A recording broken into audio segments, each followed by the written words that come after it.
I'm excited about this one. This is two teams with some really nice coaching. I expect a nice battle here.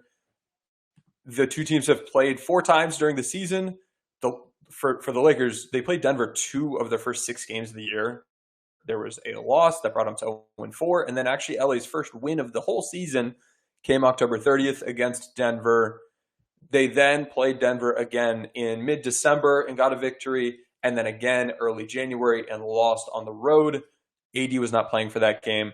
I will note none of these three games were after the Lakers made their trade. So when I'm looking at what carries over, what matters, I don't think any of that matters.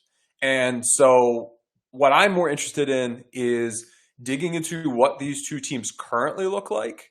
And we've got one team that pretty darn healthy throughout the year. And looking at, I'll show you the rotation map, pretty consistent. They know what they want to do. And that's benefited them throughout the regular season. Whereas with the Lakers, there have been so many different iterations of this team, guys who are key pieces of their roster, of their rotation, of these four games that just aren't in it, or they're on the roster and don't play, or they're on other teams. So we want to analyze what's the current state of each team, how have they been playing, what do they like to do, how would each team be defending that, all of those good things.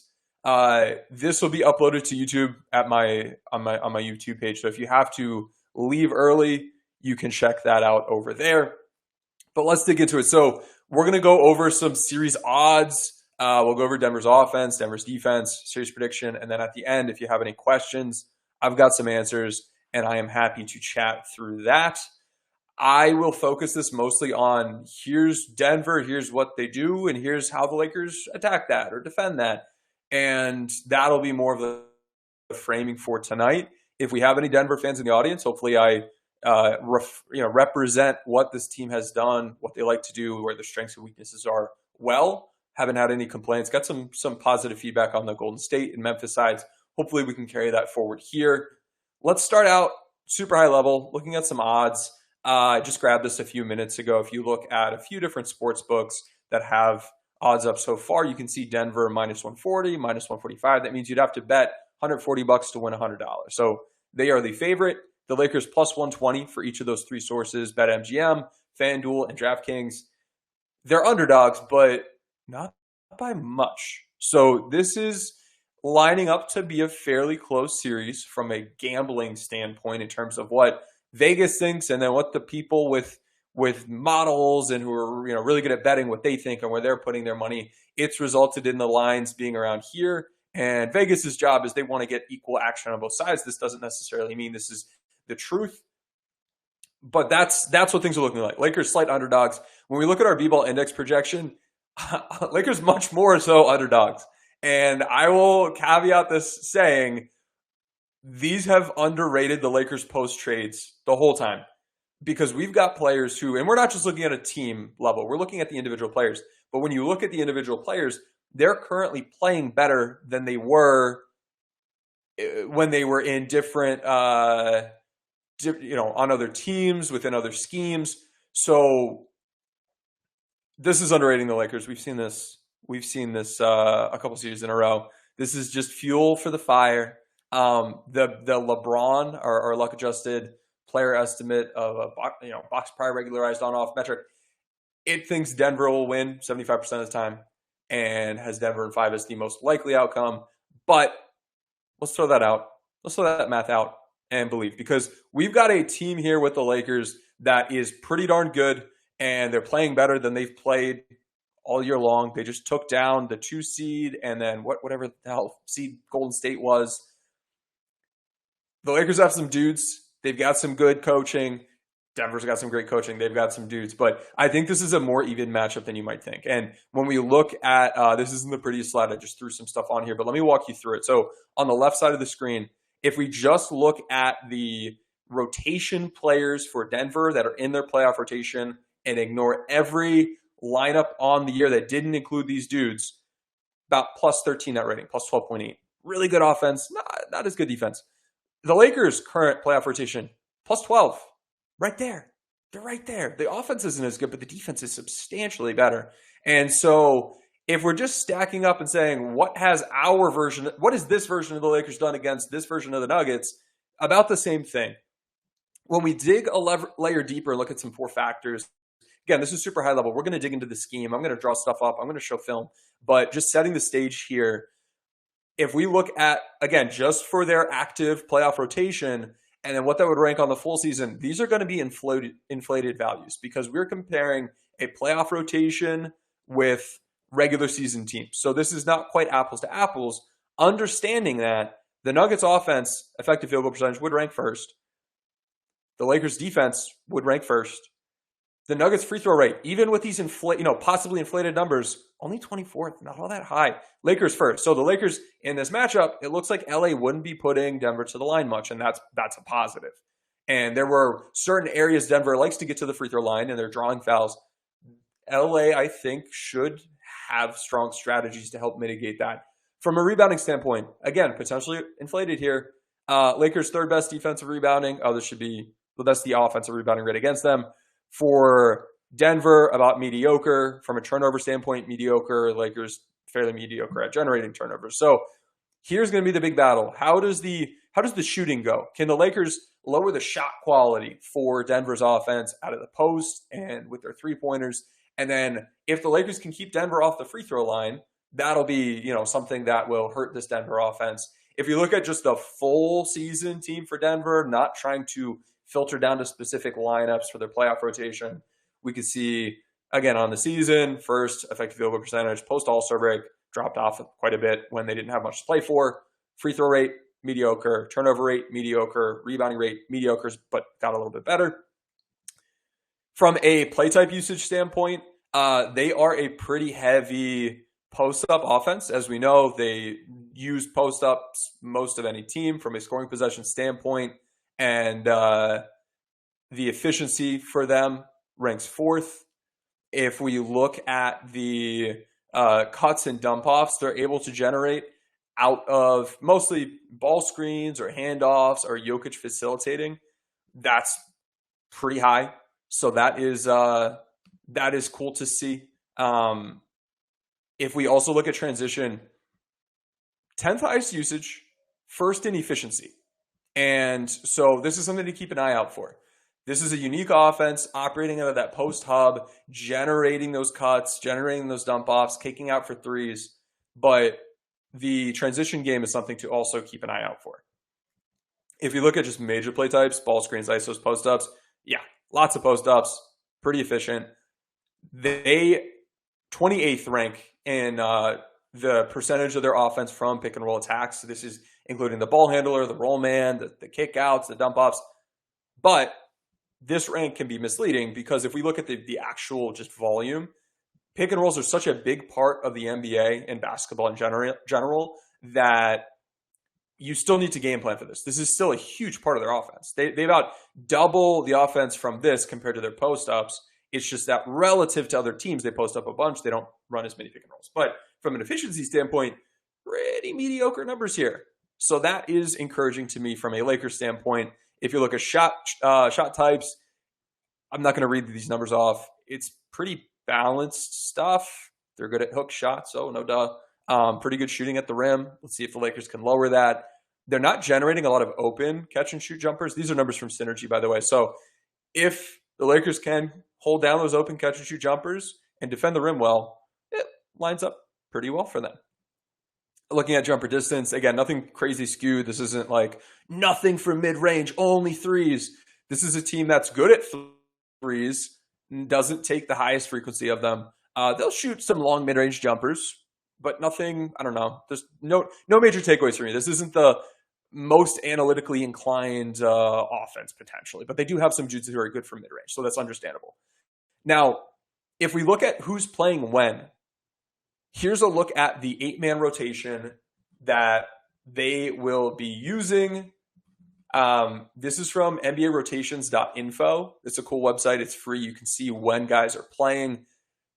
This is super clean looking. This is their playoff rotation for the however many games they played thus far. We see them start Murray, KCP, Porter, Gordon, and Jokic, and then they bring Bruce Brown off the bench, they bring Christian Brown off the bench, and they bring Jeff Green off the bench. That's it. And if you get Jokic in foul trouble, they get in big trouble. Now, he does not foul frequently, and part of why he doesn't foul frequently is because he is not 100% effort around the rim defensively. Like, he knows his importance, and he will make some smart decisions in terms of, maybe I won't try to contest this one and risk getting my third foul here in the second quarter or something like that. So he'll be strategic about that, but what that'll mean is the Lakers can, get to the rim. If you can get to the rim, you're going to do well at the rim. And this is a defense that does not defend the rim well. Other takeaways. So if you do get Jokic in foul trouble, if you're able to overcome the fact that he tries not to foul and get him in foul trouble anyway, you might see DeAndre Jordan. That could be a blast.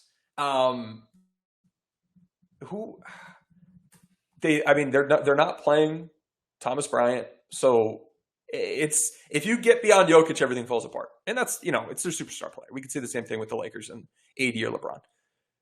But this is what, if we're talking about who's going to be playing when, this is what it generally looks like. Jokic usually takes his breaks at the beginning of the second and fourth quarters. So if you're going to play Wendy Gabriel minutes, or if you just want to play small, like if you're going to sit AD, do it at the beginning of the second and fourth quarters. I think you want to mirror Jokic's minutes with Anthony Davis because his defense will be really important. If we're looking at all right, who will our bench lineups be playing? They're going to be playing Brown, Green, and then it depends on if it's the end of a quarter, beginning of a quarter but you could take a look at that. If we want to see which of these 8 guys, how do these 8 players defend? Who are they spending time defending? We can see how Nikola Jokic spends about 57% of his time defending centers. We could see how Jeff Green's got a fairly good defensive versatility in terms of the frequency at which he's defending guys. KCP's going to defend 1 through 3. To me, this is interesting, seeing who's defending who from a positional standpoint. But yeah, this is their personnel. If we look at how they use guys offensively, we've got on-ball guard and wing roles at B-ball index. We've got off-ball guard and wing roles, and then big man roles.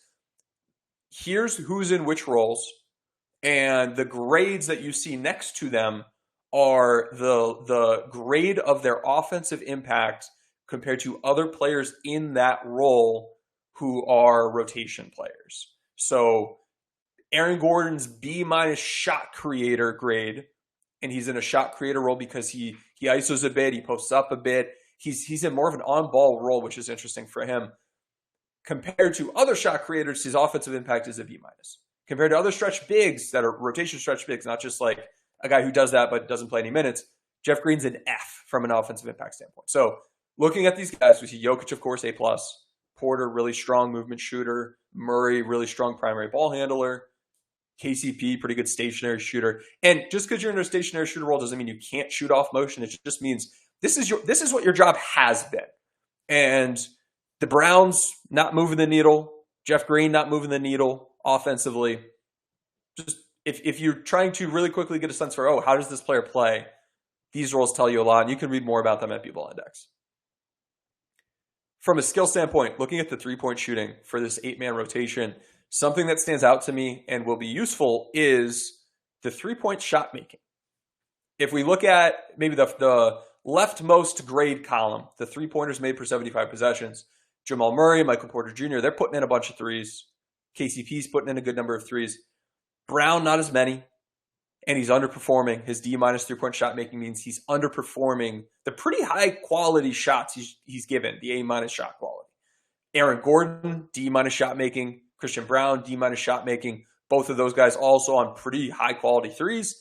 And then we've got Jeff Green, who's not shooting well. He's underperforming, not good shot quality. And then we've got Jokic, who he's a good shooter. He shot well on his threes, A- grade, but he's not shooting that many of them. And he's often just operating from the interior, so lower impact here. But when he is taking them, they're generally harder threes. Something we notice here as well is Jamal Murray's A+ three-point shot creation means he's generating self-created threes. So looking at this, what are our takeaways? So you can close out short to Brown, Gordon, and Green. Jokic can shoot well, but is doing so infrequently, so you can't just leave him alone. But I think with a lot of how we're angling our defense, we're thinking about like, all right, with Jokic with the ball on the interior, there are now, of the remaining 7 players in the rotation, 4 of them we're not all that worried about as 3-point shooters.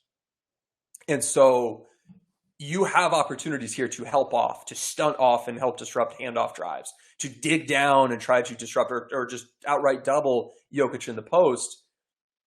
And that's useful information. That's how you help game plan. You can't leave Porter alone. You can't leave Murray alone. You can't leave KCP alone. Those guys are pretty solid. If Jokic is picking and popping, he'll shoot well on those. He's just not frequently doing it. From a finishing standpoint, my major callouts here is that are that Jokic and Gordon are creating their own shots at the rim often. We see this with their rim shot creation grade. Murray does as well, but a little bit less so. KCP, Porter, and Green don't really get to the rim all that well. We see Fs and D grades there. So they're not really catching on the perimeter and driving to the rim or anything like that. KCP's been really bad finishing at the rim this season. Everybody else been, pretty good. Lots of Bs and As for rim shot making. So not the most actionable information, but this helps us get a sense for how this team is operating, who is creating shots at the rim. From a playmaking standpoint, here's our playmaking talent metric at B-Ball Index and the letter grade associated with that, as well as assist points per 75 possessions. So from a production standpoint, who's generating assists? We see it's Jokic, we see it's Murray.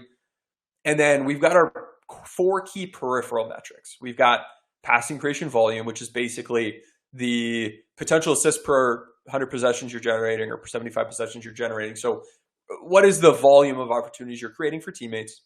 And then we have a metric looking at quality of those opportunities. Then we have a metric looking at efficiency. So how often are you throwing the ball away with bad pass turnovers relative to what we'd expect based on the volume, based on the quality, based on the versatility, all that good stuff. So we can see Murray at an F grade. He's playmaking frequently, A volume. C minus quality is not impressive for a primary ball handler. F efficiency means that he's throwing the ball away a good bit. So you might be able to, pick some passes off and go run. His A minus versatility means he's reading the floor pretty well. And actually, at a team level, these guys have really high passing versatility. That's not common. Jokic, obviously, just uber elite. Brown, Green, not the best passers. Gordon and Porter, pretty good ball movers. Bruce Brown is a pretty good passer, I should say. So this is interesting. It's cool to see how Aaron Gordon, C minus volume of opportunities created, but with the A plus quality of those opportunities, it materializes into B minus production with that assist point metric rating there. And he's pretty efficient with it. So that's some of how you can read these. So we've got an idea of who plays, when they play, kind of what their skill sets are. Right now, we're looking at the top lineups that Denver has run on the year. The number on the left is how many possessions they've played together, and then you've got the 5-man lineup. I tried to order it positionally. The top lineup here, about 1,400 possessions. For reference, Golden State's top lineup with their playoff rotation was about 750. Memphis's top lineups are in the high 200s. This Memphis starting group is a group that has played together a lot this season. And, look, 600, 400. I didn't have to pull 25 lineups.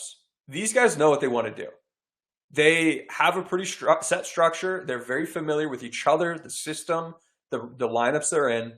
And that's something to be aware of going into this series. Health has helped contribute to this. Bruce Brown played 80 games this season. KCP and Christian Brown, 76. Jokic, 69. Gordon, 68. Murray, 65. Porter, 62. Jeff Green, 56. By comparison, the Lakers done it 66, Reeves 64, and then 80, 56, LeBron 55, Rui 33, Vando 26, D'Lo 17 for the Lakers. So we have one team that has very much had an opportunity to gel together and play together versus one that, obviously, we know this, they've been more recently put together, and thus we don't have that full sample, full season, set of data that's showing just how good this team is. Since this team came together, I showed you the net rating data in the beginning. They've been playing right about on Denver's level, and we've seen that materialize with the results in these playoff series, in the regular season standings. This was not a good team. They made moves. Now it's a really good team. Something you'll notice with these lineups is that with the starters, Murray's a good shooter. KCP's a good shooter. Porter's a good shooter. Jokic is a good shooter that's not frequently shooting as much on the perimeter. When I say good shooter, I mean three-point shooter. Sorry. Gordon, not a good three-point shooter. But if Jokic is operating out of the post, you've got only one guy that you're really looking to help off of potentially, and he's someone that can finish really strong at the rim. Every other lineup up here, you have between 2 and 3 poor shooters, or guys who are at least underperforming.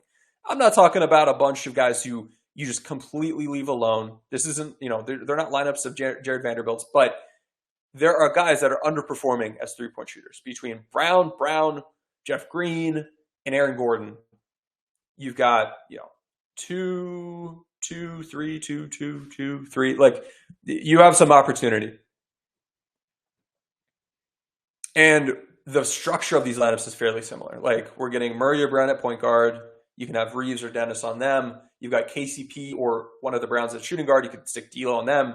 You've got KCP or Porter at small forward. You can have LeBron or Vando or maybe Rui on them. Gordon or Green at power forward. You could have Rui. You could have LeBron on them. Jokic or Gordon at center. You could have AD, Gabriel Braun, Bamba if and when he's healthy. So we'll talk a little bit deeper about matchups, but there's nothing, I don't know, lineup to lineup, there aren't crazy changes. When Jokic is out, obviously everything changes for them. But in terms of structure, they're fairly similar. And then also in terms of who they deploy their guys to guard, it's very, I don't know, there's nothing surprising there. From a Lakers rotation standpoint, I think Reeves, D'Lo, Dennis, Braun, and AD are pretty, they're locked in. Situationally, though, you have a bullpen of players that you could look to utilize. And in different series, some of these guys are going to be more valuable than others. Last series, we saw chaser defense be really important. This hurt Rui. This hurt Vando. This was really good for Lonnie Walker. We saw a small team. The Lakers tried to match small. Wendy Gabriel was losing his minutes. Troy Brown struggled with some chaser defense. He was out of there. And Bamba is hurt. Hopefully he'll be back later on in this series. I don't expect him back game 1 or game 2, but maybe when these games are back in LA, we might get a chance to see him. If you're trying to throw together a 9-man lineup or an 8.5-man lineup, like, who do you want in there? Beasley's another guy I could have thrown into this as well. But he's been, like, in the first round, Beasley was the first guy kind of out. And in the second round, we saw Brown and then Vando losing his time and Rui losing his time. Like, this team has quickly constricted what they've done. I don't think we're going to see a 10 or 11-man rotation, but I think we might see like an 8.5 to 9-man rotation. And so we've got 1, 2, 3, 4, 5. Which 4 of these players will depend on, health for him. And then looking at the tactics of the series, the skill sets you need to match up best defensively and provide what you need to provide offensively. I think you need Wenyen to play. You're going to need some good post defense. You're going to need some size. I don't plan to play Jokic 1v1 a ton, but I also don't think I want to be playing small against a Jokic team. So Gabriel's going to have to play. At some point, AD might get in foul trouble. Like, Bamba and Wenyen, I'll say Wenyen for the first few games, then Bamba, once he's healthy, is someone you can get out there. Hell, I've said this before, I would be happy to see a Bamba plus AD lineup. That would be interesting. We have not seen it yet. So Bamba, unfortunately, came over, got hurt almost immediately. We just haven't gotten to see, he hasn't gotten a real chance yet with this team. And now that he's getting healthier, he's not ready yet, but once he's ready, I think this would be a good series for him based on Denver probably running a good bit of drop coverage. And then also, you can make some arguments, and I'll do this later when it comes to the Jokic post defense, how you might want to play things with who's on ball, who's off ball. And then offensively, his spacing allows you to retain, AD can attack the inside, or you can have drives to the inside without a dude also just hanging out in the dunker spot. So Bamba, once he's healthy, I think should be playing. Wenyen, I think should be playing. Maybe he loses minutes once Bamba comes back. This series with chaser defense being less important, I think Lonnie and Brown maybe bump down a bit. I think Vando and Rui bump up a bit, based on like, I don't know, like Michael Porter Jr. He does some off-screen stuff, but he's been fairly mediocre at it, and it's not super high volume. He's been bad at handoffs. He's primarily a spot-up guy. Like, you can stick Rui on him. Vando can play him just fine. With Murray, he is not a high-volume ISO guy. I much prefer screen navigation. So for that reason, I'd rather have Reeves and Dennis on him than I would rather than Vando.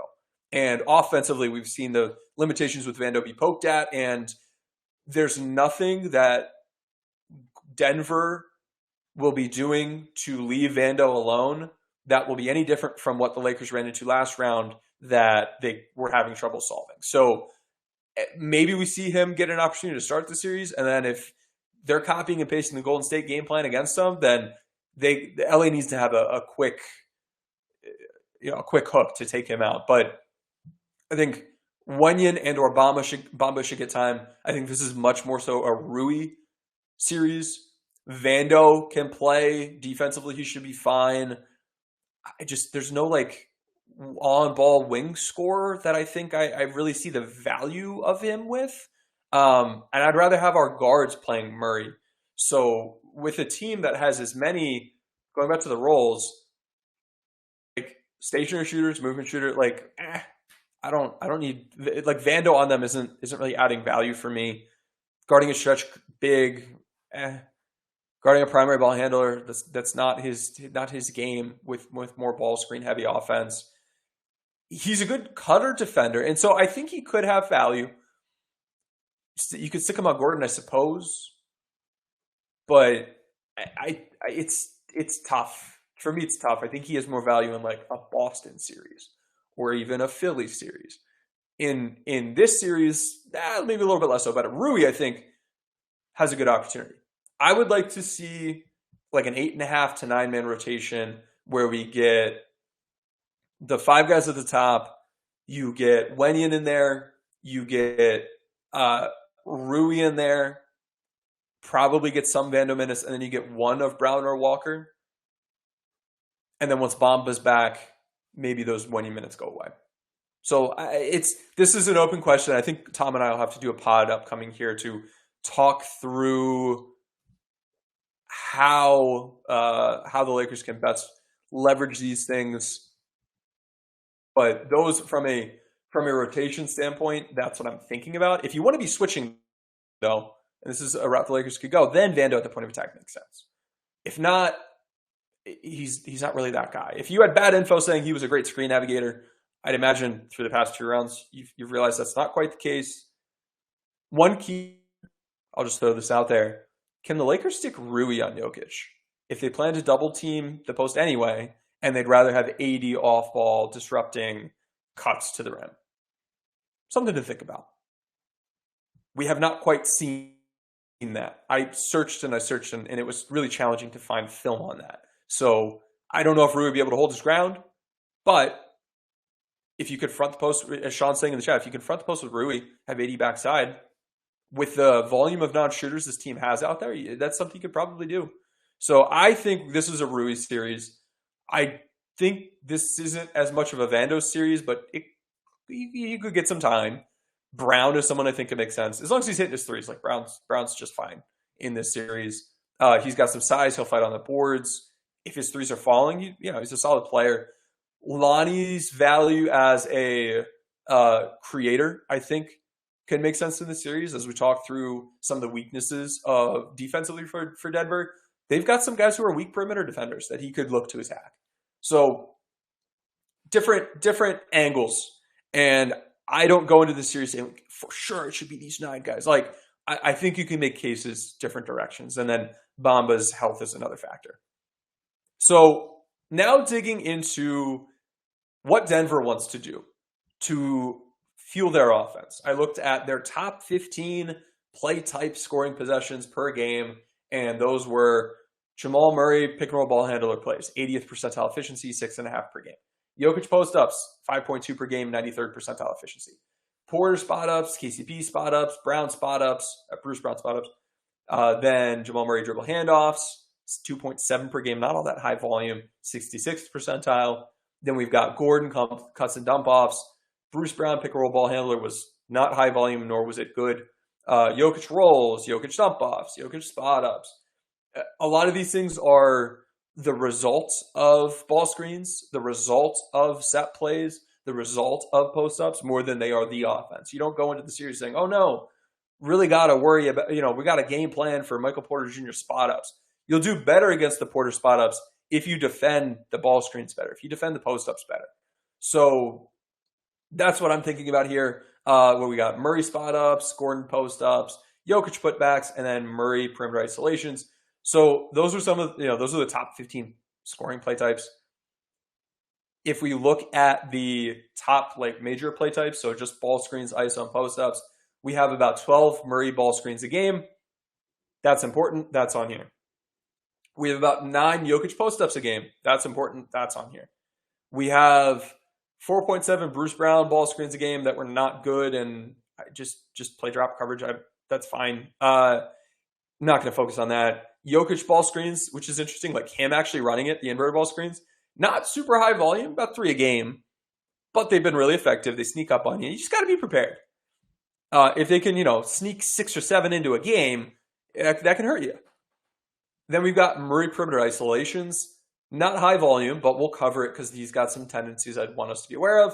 And then we've got Gordon post-ups. If he gets a mismatch, he'll attack in those. Otherwise, I'm not all that worried. So those are the offensive engines. These are the things that get these guys going, Jokic and Murray, and then it also gets the spot-ups going, the dump-offs going, the cuts going, the rolls going, all that good stuff.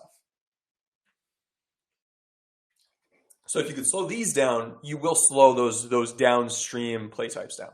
So starting first with Jokic post-ups, he has had 9 scoring possessions a game. So 9 times a game, a Jokic post-up is generating a shot for him or someone else, a turnover, or a free throw trip. We see here on the screen the double team and pass out efficiencies. He's pretty high, 98th percentile in terms of the rate of pass outs from his post-ups. He is not a black hole. He is a very willing passer. He is second behind only Nikola Vucevic. And from an efficiency standpoint, and I should say those guys are ranked in order of what percentage of their post-ups they're passing out from.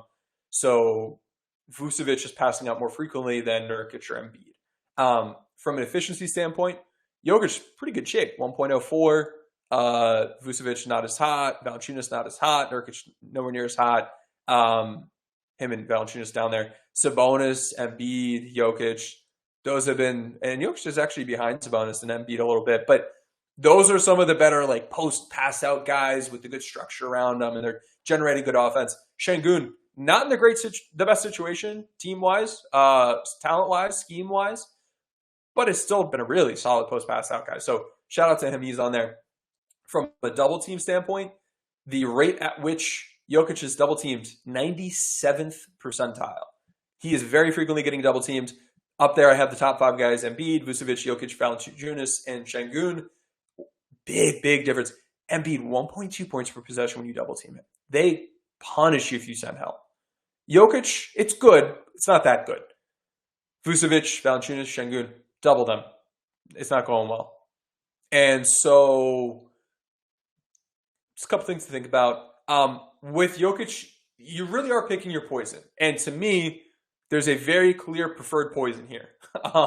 If you look at how efficient Denver post-ups have been when you just let him cook versus when he's forced to pass out, there's a big difference. When you let him cook, he's scoring 1.21 points per possession. That's killer. That's really, really good. Really, really, really good. When he's passing out, it's much lower. 1.03, 1.04. It's fine. It's good offense, but it's nowhere near as the dominance if you let him attack 1v1. Now, when he's passing out, for the spot ups, it's about a point per possession. For cuts and dump offs, much more efficient, 1.6 points per possession. So when you are making him pass out of the post, we know this is a team that has lineups with 2 or 3 non-shooters out there alongside him at a time, or poor shooters, I should say, not non-shooters. Those guys are going to hurt you less than Aaron Gordon flashing to the rim, catching and dunking. I'm much more worried about those cuts than I am about the kick out threes. there are certain guys where you do worry about the kick out threes, but that is an element that, it's not hurting you as much as you letting Jokic cook or letting them hit those cuts. So that's info. That's info to be aware of. And for me, from a game planning standpoint, that means that you should go into this matchup trying to take the ball out of Jokic's hands.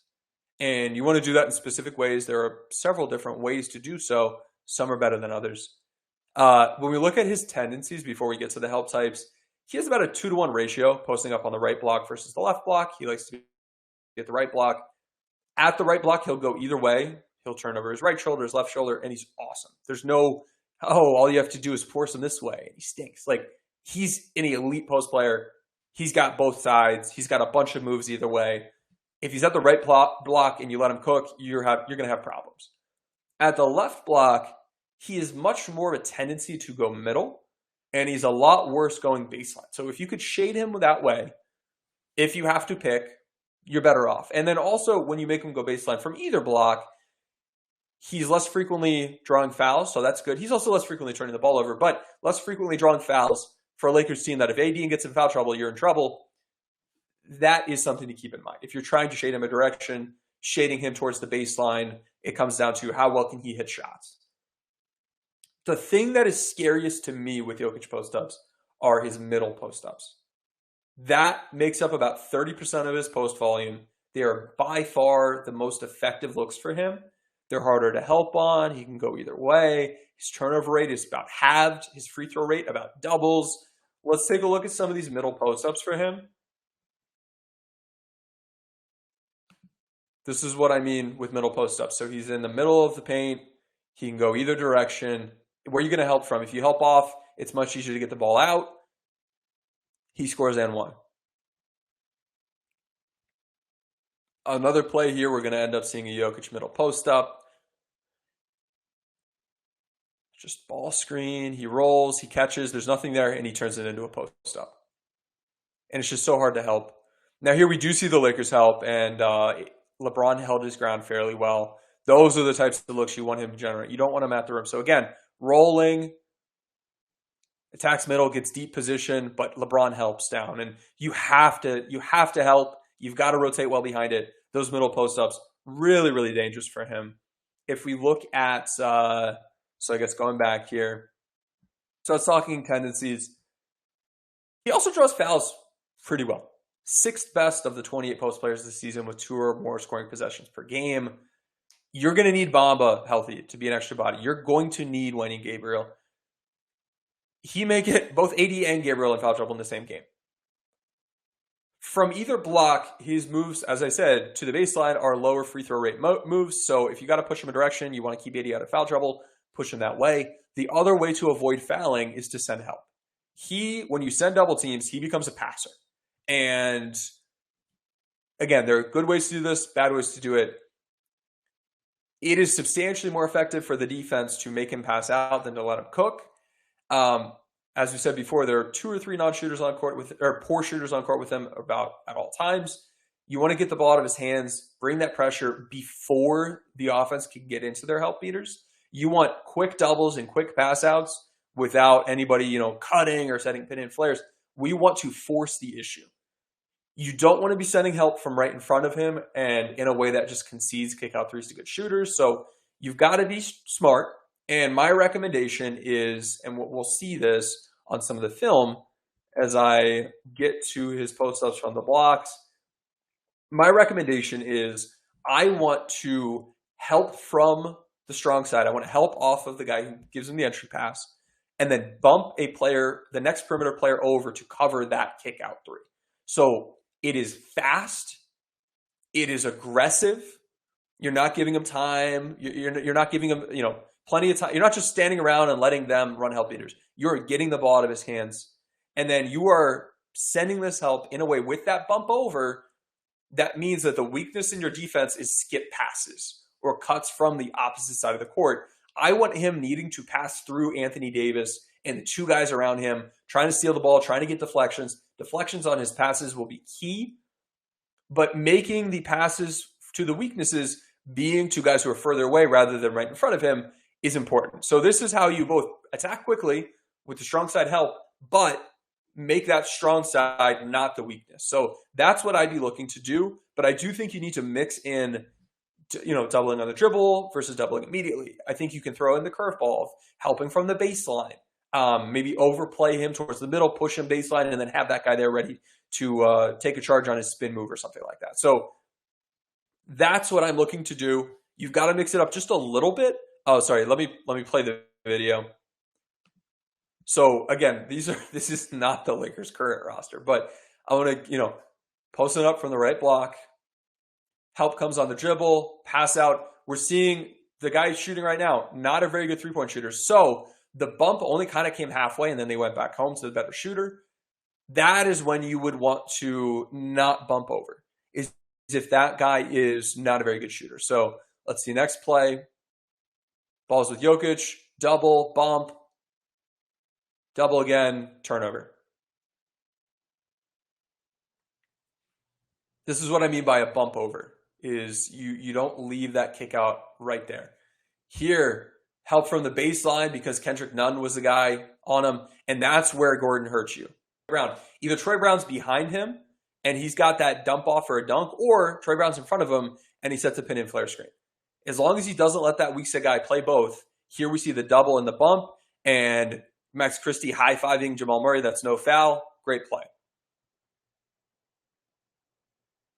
Let's see here. Again, going to Jokic. Double, bump. Reeves trying to take the foul, take the charge. Jeff Green misses at the rim. Remember, rim shot maker for Jeff Green. Good bumping the cutter by Reeves. Gives AD time to recover. Double, bump. Weak side is the advantage. Skip pass, rotate. We're in a good spot. Travel. That's what I want to see. That is what we're looking to see from this Lakers defense. And what makes me encouraged is what I want to see from them is what they've already... I went through, I looked at the film, I tried to see what is the most effective way to counter here. Here we see the baseline help, and again, Gordon finishing at the rim.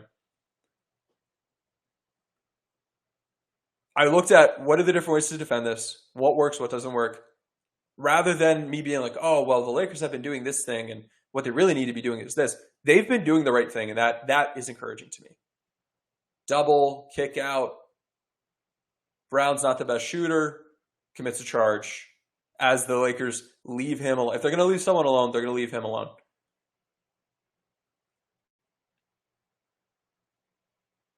I think we just have maybe one more play.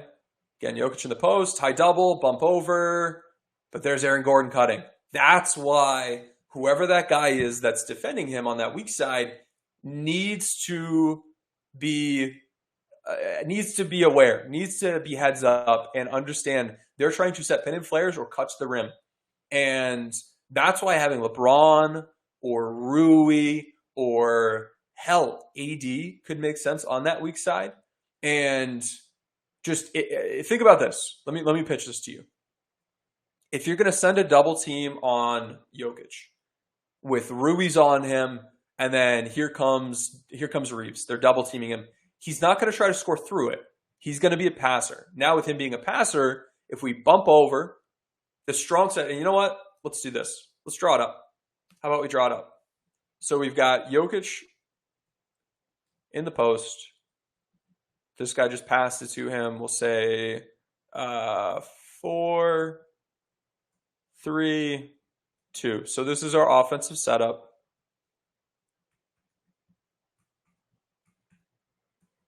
Defensively, and we'll say this man is Anthony Davis. Defensively, high double. He's not shooting anymore. We're going to rotate over to Jamal Murray. And now this guy's sinking in here. He's kind of playing two. If there's a kick out, he can recover to it. This guy can recover back. This guy can recover back. What Denver will want to do is have Aaron Gordon cut or set a flare, and then they'll space out behind it.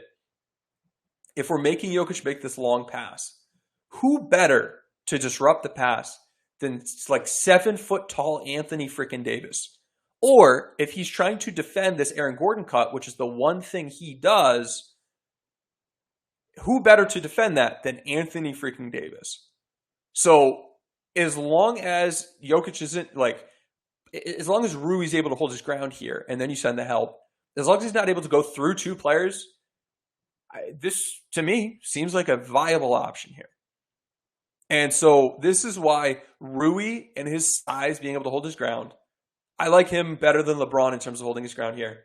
Mo Bamba, once he's healthy, him being here, and then AD on the weak side, he should be able to be big enough to disrupt this. Rui and Mo in post defense, I see Sean calling it out in the chat. Those two guys, because you're going to double anyway, those two guys enabling AD to be a hunter off ball and just take away everything over here. And then you're, man on a man. This guy can be over here. You've got nothing.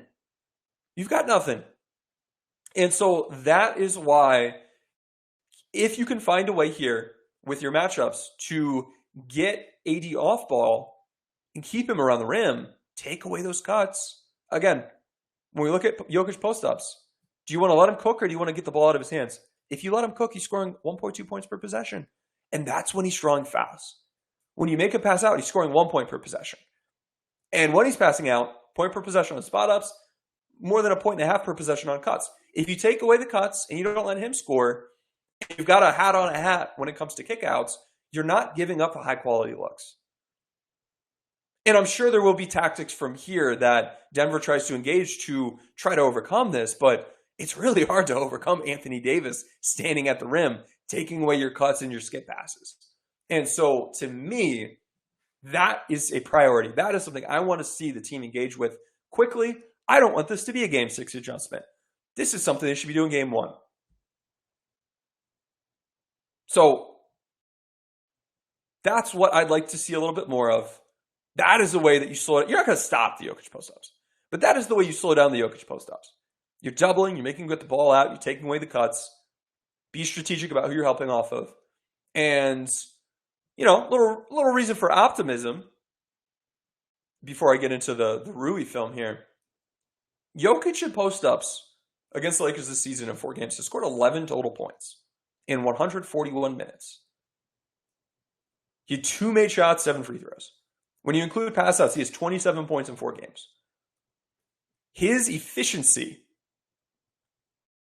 scoring and facilitating out of the post against the Lakers, when you throw out the 1 game AD wasn't there, if you just look at the 3 games AD played, his efficiency was the lowest of any team he played against this season. He played 29 other teams. He was worse against the Lakers than he was against anybody else. No, I'm sorry. Fourth lowest. My bad. 4th lowest. But his scoring possession rate was lowest. So when there were teams, when I pull up the data, there were teams he would be just feasting, just high volume. Against the Lakers, they were both disrupting these, lowering the efficiency to 4th lowest, and then also the volume of these was low because the Lakers sent this kind of help that, remember that film we were just watching? Those are the times they actually got a shot off. There were way more times I saw where the help comes, he's got to kick it out, the help recovers, shit, now what do we do? There's 6 seconds on the clock. Make something happen.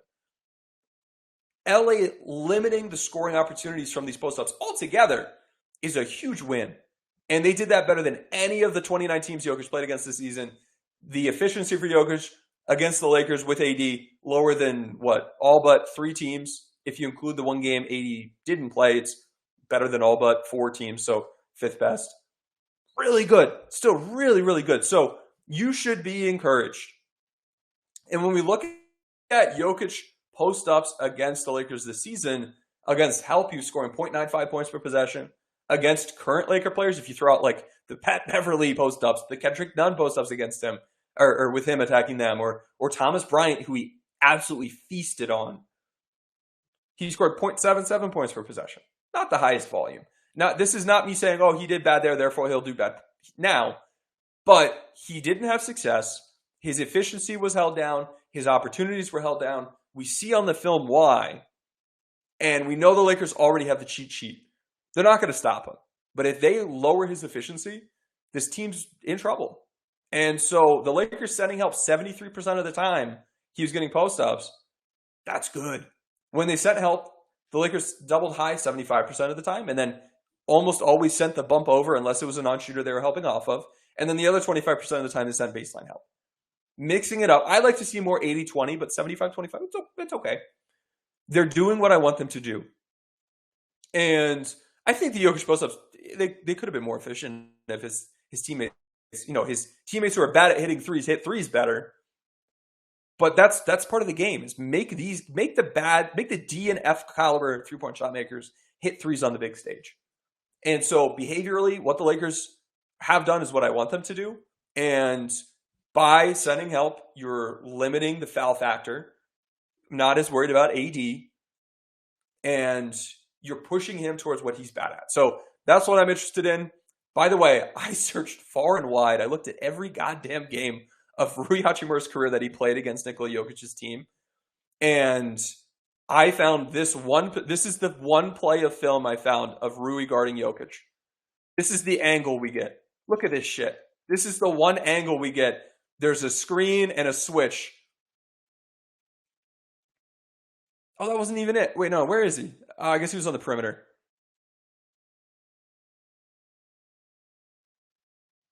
Yeah, he's at the top of the key. Yeah, so there. Is this the wrong play? This is the wrong play. I couldn't find any plays. This is me. There was nothing. I looked at it all. I saw him tag Jokic on a roll one time. What I'm trying to say is we have not seen Rui try to guard Nikola Jokic. But I think he's got that low center of gravity. He's got the girth. I think he'll be able to hang. So that's Jokic post-ups. I think given what we've seen, the Lakers can just slow him down. They're not going to stop him, but I think they can slow him down. Now let's talk about Jamal Murray. Jamal Murray, pick and roll attacks. Higher volume than Jokic ball screens. Or Jokic post-ups. If we're looking at picking our poison here, 1 point per possession with him scoring, 1 point per possession with him passing out. No clear, there's no obvious answer. Among his pass outs to the spot up, 0.85 points per possession, really bad. Why is that? Because when Murray's on ball, he's one of the 2 or 3 good shooters that they have on the court at the time. Jokic is probably inside the 3-point line, and you've got usually 2 or 3 non-shooters out there with these guys. So he might have 1 good option to pass to. 2 good options to pass to. That's not good. That's why the spot-up efficiency for Murray pass-outs is not good. Now, to rolls, pretty efficient. 1 1/3 points per possession.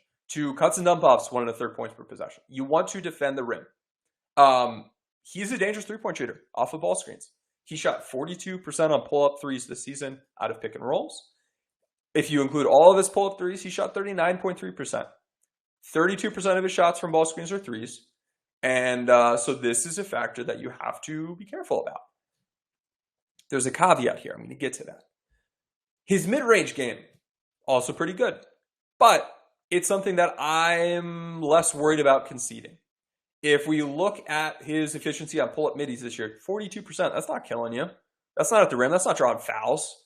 That's not opening up offensive rebounds. Defend the rim first.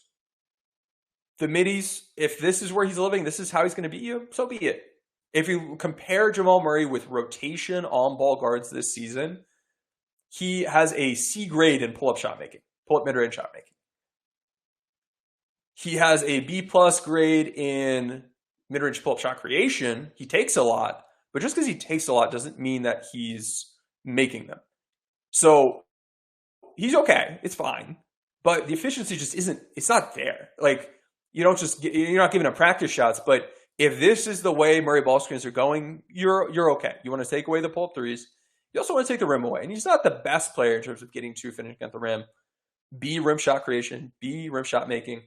When you compare to rotation, the 88 rotation on-ball guards this season, D- rim shot creation, C+ rim shot making.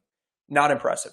He's been an average on-ball guard, about average when it comes to his mid-range game and his first and second level scoring. If you could take away the immediate threes and then play his action 2v2 and not give up the cuts, not give up open catch and shoot threes to good shooters, not be giving up the rolls, we're going to be happy. You can play these actions 2v2 by either dropping or switching. You can take away the immediate threes by high dropping or switching. And so I see 2 viable options. You can high drop, you can switch. If you blitz, I think you can sprinkle this in. It's not something that I think if you do repeatedly, you'll be able to do well. If it's predictable, it's easy to beat. But you can mix it in. It's been successful against them on the season. Show and recover has not worked well when used on any kind of volume. Again, also pretty easy to beat if you know it's coming. Soft hedging can be viable. It had some success. However, the Lakers roster, the rotation is not built well to soft hedge, to catch hedge, and to give Denver time. We saw them use this against Denver in the title run in that series, and we saw Denver do a really good job just stringing it out laterally and creating an elongated 4v3 off ball or a 3v2 off ball, and they picked it apart, and it forced the Lakers into switching. So to me, high dropper switching are the two routes to potentially go. Before I get to my recommendation, and I have a first option, second option here, let's talk about going under Jamal Murray ball screens. With his pull-up three-point percentage I just referenced, what was it again? His pull-up three-point percentage, 42%, 39% overall, but 42% out of ball screens. It's not a number where you say, this guy, this is someone I can go under against. And on the year, when you go under his ball screens, 1.2 points per possession versus 1.06 going over. But I saw something on film. that stuck out to me.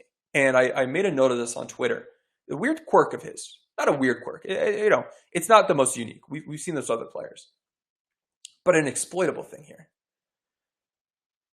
When I saw the Lakers defend Jamal Murray ball screens, I saw them go under some of his. And I was like, oh, well, that might be bad. Why are we doing this? But I saw him not try to shoot those shots. And he was turning down these shots, going to his right, dribbling off a ball screen. He actually runs way more ball screens from the left wing than the right wing. So dribbling from the left wing, attacking middle, not trying to attack the under coverage with pull-up threes. And I was like, do we have a Mike Conley situation? If you think back to my Mike Conley scouting report, remember with him, he was only taking pull-up threes, and he was making the pull-up threes so much more going to his right as a lefty. Is Jamal Murray that same way, but flip it? When he's going to his left, he's a willing and able pull three-point shooter. When he's going to his right, not as comfortable. And so what I did is I spent, I don't know an hour of my life today. And I watched every pull-up three he's taken this year. And he shoots substantially worse going to his right than going to his left. And about 75% of his pull-up attempts are going to his left than going to his right. And that's 74%. It may not seem the highest. It might be like, he's got a tendency, but he shoots the others. He's running so many more ball screens to his right. So the fact that all of his pull-ups are going to his left is odd. And on film, it's really, you look at the film and it's like, oh, that's weird. When you look at all the film, it's like, oh, I see a pattern here. And he's turning down pull-up threes going to his right at an odd rate. He's not comfortable with those shots. When he takes them, he does okay, but he's not comfortable. So he's waiting for super high quality opportunities or late clock, I got to throw something up. And so when you're looking at trying to defend him, if he's going to his right, you can go under the ball screen. And why is this important? We just saw this last round.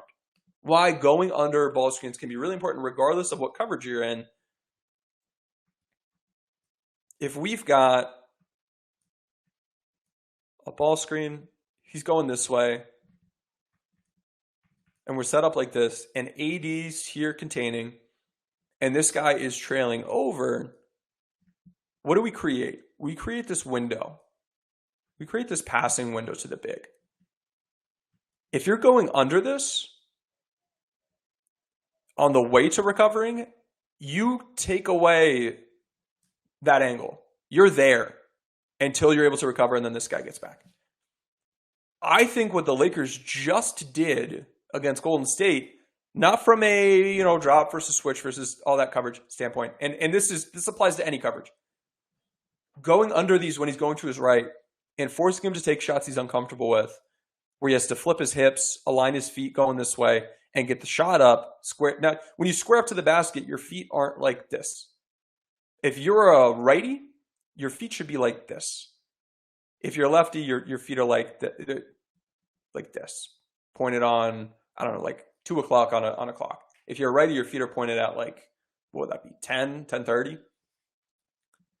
This is a way to defend him. If you're in high drop or switching, you are defending the action 2v2 and you're taking away the short roll. Either situation. And we saw on film, just like with the post-ups, we saw on film the Lakers run hot drop. We saw on film the Lakers go under these ball screens. They know already.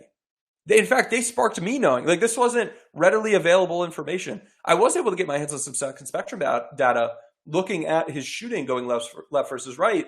When he's shooting, sprinting to his left, and this is sprinting, he shot, what was it, like 6 times more threes going to his left than going to his right. And I think it was 7 or 8 times. And his effectiveness was so much higher. He shot really well going to his left. 43% on his pull-up threes that I logged of the 128 totals. Going to his right, much, much lower performance. Underperforming. So that is something. It's just the way it is. This isn't, I'm telling you something that's not true. This is, I looked at all the plays. I counted all the plays. He's better going to his left than going to his right. And he's less comfortable going to his right. So you can get away with going under in order to take away the short roll on the way to recover if you want to high drop, or just go under on the way to switching. Either way, you want to take away that short roll. Now, what's my recommendation big picture here?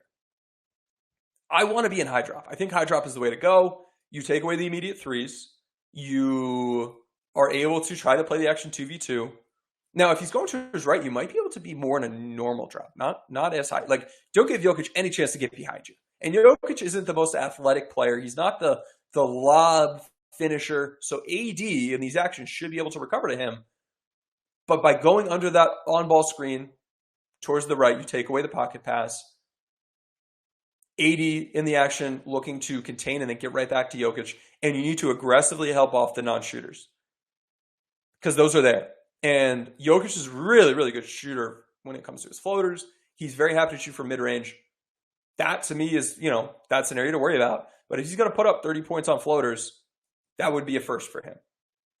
So, in terms of defending the Murray ball screens, if you could play it 2v2, not open up the cuts, not open up the kickouts, only help if you just a little bit, not all the way, and defend it this way, I think you're in pretty good shape. And I think, to me, the backup plan would be to switch. The data on switching against Murray ball screens is pretty good. I would then just be sending help on Jokic post-ups anyway, so that aligns with our normal strategy. If we wanted to play him 1v1, switching the ball screens wouldn't work with that. Now, Jokic posting up a Schroeder or a Reeves, different situation than posting up a Rui or a LeBron or an AD. So obviously you lose some value there as the defense, but I think there's a viable backup plan here. If you are aggressively sending help, you could try to scram guys out of those. You could try to off-ball switch. Like, you could do some smart things here if you go a bit nuanced. So that's what I'm looking at when I look at these Jamal Murray ball screens. If we're talking reason for optimism, on the 4 regular season games the Lakers played Denver, by the way, Murray played on all 4 of them, played minutes, big minutes on all 4 of them. In those 4 games, the shot quality from ball screens Denver generated was lower than against any other team in the NBA. They played 29 other teams. Guess what? They did the worst against the Lakers. And the Lakers played drop against Denver more than any team this season. And Murray and Jokic played all 4 of those games. This is with a worse Lakers roster. AD was in there 3 of those 4 games. If you remove the 1 game he didn't play, the best at defending Denver's pick and roll attack. If you include the game he didn't play, it's only 3rd lowest shot quality. So, to me, just like with the post-ups, the Lakers are already doing what I'd want, and it worked really well already. And now they've upgraded the personnel. Backup plan is to switch, but this is the way I think you approach this series, looking to defend.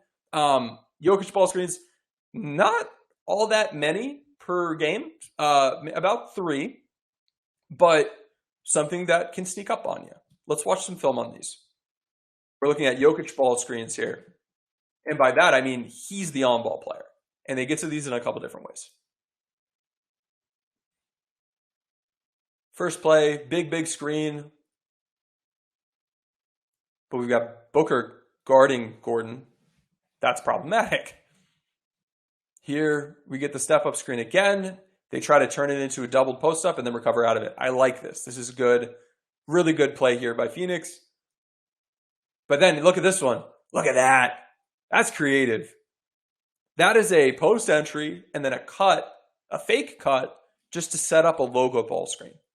That's really smart. That can be surprising. And that's why doubling off that guy is, I think, smart. Because then you're sending the help over into the paint anyway with AD or Rui or LeBron or whoever it is. Another post ball screen for Jokic. Eventually draws the foul, but defended the action fairly decently. Here we get an inverted ball screen. Murray setting it for him. Again, he backs down. It turns into a post double essentially, and then you recover out of it.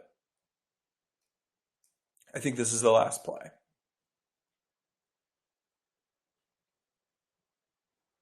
You want to help off the non-shooters. Again, if you switch, just turn it into a post double basically. Soft hedge or show plus an under, to me, it seems like it'd work well. Here we see inside position equal lob. You got to be ready to help weak side. Actually grabbed more clips of this than I thought I did. So you can't let this catch you by surprise. Hedging and then going under. Here we see him go under, recover, you're fine. They hit the shot, but it had nothing to do with Jokic drawing extra attention there. Here we see Kevin Durant try to play drop coverage. That's not going to work. You need to stop him either with a switch or a hedge. You can't let him barrel towards the rim like that. Here we see them kind of bail out there. They showed just for a second and then got the hell out of there, and that tricked Jokic into thinking that pass was available. Inverted ball screen here. Switch. Giannis attacks him. We saw, I think that was Wes Matthews, really took the roll man away, so no pocket pass. Here again, that's the one pass he's looking to make. Play him for that one pass. There it is, same pass. So that's what we're looking at with the Jokic on ball pick and roll attacks. When it comes to Jamal Murray isolations, not all that high volume, 2.5 per game. This is why I don't think putting Vando on him is, some fix. Like, what is the problem you're solving? He's not the best guy for ball screens, which Murray's doing like 4 or 5 times more frequently than these ISOs. And it's not like Reeves and Dennis can't defend an ISO. So to me, that's a move for a different style of play that this team is not running. From a tendency standpoint, when you push him to his left, he is getting to the rim less frequently, and he's turning the ball over more. So I would shade him that way. This is the direction he likes to go for his pull-up threes, but it's not the direction he likes to go to drive. Ideally, you're keeping AD around the rim so he can defend in case there is a drive. But I mean, to me, there just isn't high enough volume here that I'm super, super concerned about these. So that is my Denver offensive preview. Let's move on to the defense here. So defense, lots of info again I'm throwing at you. In terms of attacking zone, in terms of using zone, Denver has used zone on 3.3 possessions, 3.3 percentage of their half-court possessions this season. That ranks 12th among NBA teams. They are 8th in defensive efficiency, 17th in shot quality. It was about as effective as their man-to-man defense, so we might see it. They usually have between 0 and 3 possessions of it per game. Occasionally, they'll have 7 to 12. There were a few games they used it a bunch, one of them being their December 16th loss to the Lakers. They used one total zone play against Phoenix. And they'll run a 3-2 zone, they'll run a 2-3 zone. With the 2-3, I mean, the Lakers have seen each of these, and they've been fine against them. So I'm not super concerned. We just saw zone last series, and the Lakers attacked it well. So I'm not super concerned. With the 3-2, if you can engage Jokic in the corner defending like a guard and draw him out and then hit the high post and then overload the weak side, that sort of approach to me seems smart. You can run some simple 3-2 zone beaters and it should be fine. It's not like this team is super long or has great rim protection. It's just, this is a way for them to try to prop up a bad defense by just doing something surprising. So as long as you're prepared, you should be fine. So brush up your 2-3 attacks, brush up your 3-2 attacks. I just realized I didn't talk about the zone offense for Denver, which would be worth noting. They've been 23rd in frequency in terms of facing zone, first in efficiency, first in shot quality. They've got some really good shooters. They've got Nikola Jokic, who can operate out of the post, the high post, the mid post. Not a good strategy. This is not a good thing that you could do against these guys. If you're going to use it, sprinkle it in as a surprise to throw them off on like a set play or something. But to me, it's just not. It's not something you can really go with. So that is worrisome to me. Another note here I forgot to mention on the offense. I mentioned Denver's 10th in transition frequency. Lakers are 5th. They're first in efficiency, first in shot quality. Their points per game in transition is 7th. Lakers are 6th. So they don't run crazy amount, but they're really effective when they do run. Wanted to make sure I mentioned that. Also, in terms of offensive rebounding, Jokic and Gordon will be really active on the boards. Both Browns are pretty active crashing as well. If we look at their offensive rebounding crashing skill rating at B-Ball Index, Jokic has an A, Gordon an A-, Christian Braun a B+, Porter a B, Bruce Brown B-, KCP, Green, and Murray a D+. For reference, AD's at an A-, just like Aaron Gordon. Vando's at an A-, Gabriel's at an A-. The KCP, Green, Murray range, that's about where D'Lo is. So they've got dudes. You need to box out with your wings and guards, and that's a concern of mine heading into this series. We just saw that really burn the Lakers in that last matchup. It got a little bit better towards the end, but that is something that the Lakers will be vulnerable against. Whew, I've been talking a lot. Give me a second here to catch my breath. Tweet out this link one more time, and then let's talk again a bit more about the Denver defense.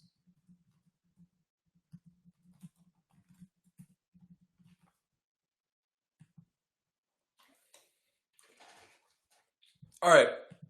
So from a four-factor standpoint, looking at the full season numbers, we see average effective field goal percentage on the year got a little bit better late. Around, above average free throw rate got a little bit better late. They're not fouling as much. Turnover rate, they're not the best at forcing turnovers. Rebounding, not the biggest strong suit for them. When we look at just the rotation players, and again, these numbers will be inflated a bit, and compare the Denver defense with the Lakers offense, Denver, really good holding down the opposing offensive rebounding percentage. Lakers pretty good at generating offensive rebounds. Lakers draw a lot of fouls. Denver doesn't foul a whole lot. Denver, okay effective field goal percentage, 9th, an inflated 9th against the Lakers, an inflated 6th. Two teams that are good, not elite there, accounting for what's going on with these inflated numbers. Turnover percentage, kind of similar ground here. So in a lot of, the highest of levels, you're like, not a, Lakers not with a huge advantage here. But when we dig a little bit deeper, I think there is plenty to be really happy about. And we could take a look at this a couple different ways. In terms of post, before we talk about the post, let's talk about, do I have play types in here? No, let's talk about play type notes. They struggle defending isolation. They struggle defending roll men. The data kind of lays out that they've got some guys that don't rotate all that well. Teams don't often run on them in transition with how efficient their offense is. But when you are able to get out on them, they're pretty below average in terms of defending in transition. So if you can stop them, you can run on them. Teams aren't stopping them, so they're not able to run. But weak ISO defense, if you can pick mismatches in attack, you'll be able to have success there. Or if you've got guys like Reeves or Schroeder or Alani that can just make something happen against some of their guards, you'll have some success. Digging into their post defense, some of the key guys for them, if we look at the post defensive grades among rotation players in big man defensive roles this season, Jokic is a B+, Jeff Green's a C, Aaron Gordon, if we compare him to Biggs, is an F. Jokic is someone you can beat with AD facing up with his quickness and that force combo that he has. I expect him to do well against this matchup. Jeff Green, AD should do really well. Aaron Gordon, AD should do really, really well. If we look at LeBron compared to some of these guys, compared to, let's say, wing stoppers now instead, rotation wing stoppers instead of rotation bigs, Aaron Gordon now goes from an F to an A+. He's really, he's a big body. For a wing stopper, he's a really good post defender. So LeBron on Gordon, not the best. AD on Gordon, you can have some success with. Porter's a C, KCP's an F. We know KCP's not providing any resistance at the rim. He'll swipe at the ball. If he can't get it, he's not doing anything. So LeBron against any of their guards or wings other than Gordon, I really like LeBron in terms of post attacks. AD, I'm happy attacking anybody. And if we look at the kind of season results for Denver on the year, they're 14th in allowing post-scoring possessions, so pretty average. They're not like Memphis where they deter them a lot. They're second in efficiency and second in shot quality, meaning they're successful. Your shot quality, your efficiency is low attacking them. They defend pass outs at an elite level. This is what's interesting. They're pretty good defending post players themselves, but when you try to attack by spraying the ball out, they're defending well. Only the Lakers defend better there. They're pretty average with regard to forcing turnovers, but they're rarely fouling, and they have the top effective field goal percentage defended on post-ups, including pass-outs. So 8th in post efficiency, defending the actual post scores, 10th best free throw rate. So they're a little bit more foul prone, defending 1v1. When you account for the pass-outs, they look really, really good. So AD, I think, should still be able to go to work and be successful. Here's the trouble, though. They're going to send help. And they send help in a lot of different ways. And this is part of the smart stuff that Mike Malone does. He's going to high double. He's going to make a box around the paint. He's going to pack the paint. He's going to send weak side help. He's going to swarm post pins. They're going to front mismatches. They're going to dig from the strong side. Like everything you can do, pretty much, they do. And so 1v1, the Lakers should eat. But versus help, they need to be executing their help beaters well. We're not going to see Denver just say, okay, AD, go play 1v1 on Jokic. We're going to see them send help. There were so I again logged every post possession the Lakers had against these guys in the regular season. 10 of 15 times help was sent. The Lakers used a smart concept. You can get that percentage up a little bit. The results could have been better, if so. The Lakers only scored 0.87 points per possession in their post-scoring possessions against Denver this season. That stinks. They had 1.44 in one game, and then over the other 3 games, 20 points in 30 possessions. Not good. Now with AD, it was at 0.87. Not very good. 1v1, he cooked over 1.5 per possession. He cooked Jokic. He drew a shooting foul on Gordon, the one play he got him. He could have cooked on Jokic even more. This is 9 points on 6 possessions. He had a make at the rim, a make at the rim +1. He was stripped on when he was facing up. He had a short mid-range jumper he hit twice. He had a face-up kind of triple threat midi that he missed. Really good stuff. Against help, though, he had 2 points on 8 scoring, or the team had 2 points on 8 scoring possessions. 5 of the 8 times they did smart stuff against the help. He was against Jokic against the high double 5 times. We saw LeBron miss 2 good 3-pointers. We saw a help beater cut open up a layup that was made. We saw a help beater open up a 1v1. Like you cut the guy through, draw the help away, and then AD just missed a jump hook. It was a good shot. We saw him miss a jump hook spinning away from the double. Not really a help beater, just trying to avoid it. Versus a Gordon high, he was against Gordon and then high doubled. Braun again missed a 3. LeBron's got to hit his 3s. Against KCP, there was a possession. 2 possessions, actually, he was doubled. Once, he got stripped on a drop step. The other time, got an open kick-out 3 for Reeves that didn't result in anything. So you could be a little bit smarter about using these counters, and the results certainly could have been better. But 1v1, he's going to cook. LeBron, 0.82 points per possession. Again, I'm pointing this out. I'm not saying, because he was at 0.82, he's going to be at 0.82 in the future. When we look at the behaviors and how he was getting to different looks, 1v1, he had 2 points on 4 possessions, but he had 2 missed layups. He had a travel that otherwise would have been a layup. He was getting what he wanted against KCP, against either Brown. Against Gordon even, he got a layup that he just missed. 1v1, LeBron and AD are going to cook. Against help, LeBron post-ups had a point per possession. 5 of the 7 times they did smart stuff. We saw a baseline double. Lakers got a skip past 3 for a great look, scored. We saw a high double on one play. The Lakers ran a help beater cut. It opened up a 3. And we saw the Lakers swing the ball, attacking a closeout, miss a floater.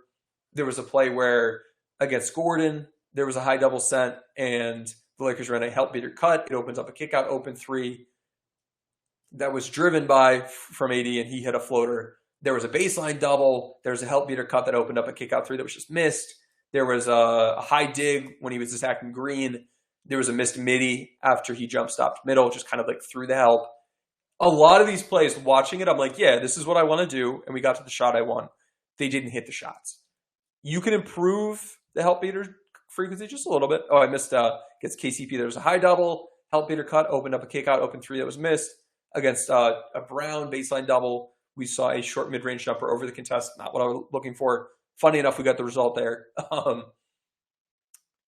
With everyone else that wasn't LeBron or AD, the Lakers scored 11 points in 12 possessions. This is like Russ and Thomas Bryant going to work.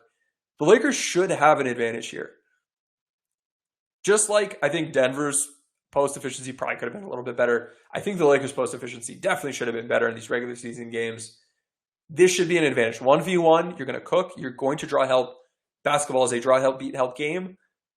You're going to be able to draw the help. Then it just comes down to how cleanly can you execute your help beaters. We saw LA cook Golden State in the post towards the end of that last series. They were running help beaters well. If that carries over, they're in good shape. Now, moving to the ball screen defense, here's a look at how frequently Denver's running different kinds of coverages. So 33% of the time, a third of the time they've been in drop. That's 21st ranked of NBA teams. 30% of the time they were switching. That ranks 12th. 28% of the time they were hedging. That ranks 11th. Their hard hedge rate was 9th highest. Soft hedge rate, 11th highest. They blitz third most of any team, but that's only 9% of plays. So between those kind of four approaches, that's how it breaks down. They hedge more than most. They blitz more than most. But still, drop and switch are more frequent. This is not a team that ices a whole lot. 21st rank, 17% of the time. They're not going under frequently. 27th rank. I would expect them to probably lean on these a bit more in the playoffs. We saw Malone do this in the past, so I wouldn't be surprised to see the Lakers face more ice defense as a result of what they just put on film against Golden State and the struggles against that. We did see the Lakers do better in Game 3 after Game 2 struggles, and then in Game 6 after Game 5 struggles. Got to be sharp. You're going to be asked the same questions. The answers are still the same. You just have to remember them and execute and then hit shots. When we dig a level deeper, so with like Jeff Green, Aaron Gordon, they're mostly switching. There will be some drop mixed in, some hedging mixed in. With Jokic, and then if DeAndre Jordan plays, they're mostly dropping. They're rarely switching. They'll hedge a decent bit of the time. They'll blitz 10 to 15% of the time. With the guards, they're just switching a bunch. They're not going to show and recover as frequently as some of these other teams. Maybe in the playoffs they do, but I wouldn't be surprised to see a lot of switching and then help on post-ups. We saw Denver in that playoff series where the Lakers won the title that year. They, against ISOs, would kind of pre-rotate. They understood that Jokic isn't the best rim protector. He can't fly in to help and be great, so they'd rather have him positioned to start with. And it took the Lakers attacking that pre-rotation with early drive pass outs to threes and to cutters to take advantage of it. We also saw the Lakers open up double gaps to drive by removing the let's say Bron's at the top of the key. There's a player at each corner and at each wing. Remove the guy at the right wing. Just cut him through to the left dunker spot. That gives you more space to drive right. The Lakers have faced these problems. Different coaching staff, different roster for both teams. But I'm mentioning this because Malone will use these things. I expect Malone to use these things. And if you want to go back and listen to the very first Lakers Exceptionalism podcasts, this was the Lakers Denver series from a couple of years ago. That's when we started. Here we are again. Same answers. So you just got to be ready. Yeah, the numbers I'm showing on the screen, the ranks and the percentages are frequency ranks and percentages. They're not efficiency, effectiveness numbers. The ball screen defense for Denver, 22nd ranked by either points per possession or shot quality. Not good. Not good. And so I think the Lakers will be able to attack the drop. I think they'll be able to attack the switching when they get it. They could pick mismatches and attack that way, get your steals, get your lobs, attack your 1v1s with the mismatches. I think D'Lo and Reeves again against drop will have opportunities to attack with both threes and middies and getting to the rim. AD as a lob threat should require extra attention as long as he's able to roll hard. That's going to open up threes. That's going to open up stampede cuts. So nothing's new here. Nothing's new. The Lakers have the right answers. They've got the right plays in the playbook. They have the right concepts. They have the right personnel. It just comes down to how well can they execute, how well can they attack ice coverage if they face it so that they can open up middle drives, to open up the rolls, to open up stampede cuts, to open up the offense rebounds, which all fuels their free throw game. So that's the pick and roll attack against handoffs. This team is in drop about 2/3 of the time. They'll switch about 1/3 of the time with both Jokic and DeAndre Jordan. They'll mostly be switching with some drop with their wings, and they're going to be switching with their guards. They go under handoffs about 1/3 of the time. They'll mix in switching and going over the remainder of the time. For off-ball screen defense, they'll be in drop, but Jokic will mix in jamming the cutter or showing after the catch. They're usually trailing with their cutter defenders. They'll go under and whip around or shoot the gap a good bit too. Same thing there, different terminology. They're almost never top blocking. Maybe we see, if you wanted to play Malik Beasley again, playing him in a series where like he would need to be defending like KCP, you can make that happen. And then that gives you a guy who has a skill set that in theory you could be attacking drop coverage well with against, with your double drag Oklahomas, or Bamba makes a lot of sense once he's healthy, attacking this drop coverage. So Bamba makes sense both on offense and defense. This is a good series for him. We want to, with all this, think back to last couple games of last series. The Lakers making Steph work impacted his offense. Make Jokic work. Because if you get Jokic in foul trouble, they're done. And to avoid that, he's not defending as hard. And so that should make you even more effective. And while at the same time, you are making him expel energy. His energy bar is only so big. He has to use it for both offense and defense. Make him spend more of it on defense. Take away some of his legs for offense. So that's what we're looking at here. From a role standpoint, at the point of attack, Bruce Brown, Jamal Murray have been who they've used there. The grades that we're seeing here on the screen are defensive impact grades compared to rotation, rotation on ball guards and wings. So Bruce Brown, pretty solid point of attack defender. Jamal Murray, not a good point of attack defender. From a wing stopper standpoint, both Gordon and KCP, pretty solid. For off-ball guards and wings, Christian Brown, C+ chaser. He could be good to have on Beasley if Beasley plays. Jeff Green, not a good year for him from an impact standpoint. Defensively, he's been used as a helper, has not been good at it. Porter, D+ impact among low-activity defenders. He is someone they try to hide. You can look to attack him. Now, he has length. If he can stay in front of you, puts a hand up, that's pretty effective because he's a long guy. But if you can attack him, make him work, get him in some foul trouble, you can have some success. Like, they hide him for a reason. And then with their anchor bigs, I included Jordan just to get him on there, just in case you see him. But Jokic, B impact. He is not, and we know him. At this point, we're pretty familiar with his game. He is not a good rim protector. He's a very bad rim protector for a big. He's not a big that's staying in front well. He's not navigating screens well. AD catching on the move off of pin downs should rock. AD facing up against him in the post should rock. But he is really active playing passing lanes. He's very good hedging. He's good being disruptive there. He's an elite defensive rebounder, not just from a volume standpoint, from an effectiveness standpoint. And I know he's not fouling much, but if you can get to the rim, you're probably going to finish well at the rim. Denver's defensive field goal percentage at the rim in half-court situations, 25th in the NBA. You can attack Jokic. You can attack DeAndre Jordan if he gets in there. Looking at the on-ball defenders, Gordon's pretty awesome as a switch defender. His rebounding's great. His interior defense is really great. In general, he's really solid. On the perimeter, a little bit more out of his comfort zone, but can stay in front okay. KCP, he's just small. Like, he's a really solid perimeter defender in terms of screen navigation. His defensive playmaking is really strong. Same thing with Bruce Brown. These are two guys that navigate screens well on and off ball.